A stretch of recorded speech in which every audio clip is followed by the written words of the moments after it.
Welcome to the Banker Lamp. Please enjoy the video. In this video, I will explain how to make a frame with paper.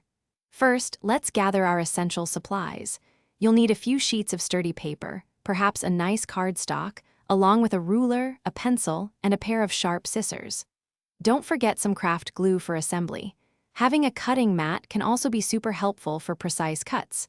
We're aiming for a fun and simple project today. Now, let's get to measuring and folding. Take your paper and cut 4 strips. Each strip should be about 2 inches wide and 10 inches long. Next, fold each strip lengthwise into thirds. This will create a sturdy, 3-dimensional piece for your frame. Make sure to press down firmly on your folds to get really crisp edges. This helps the frame look neat and professional. With your folded strips ready, it's time to assemble the frame.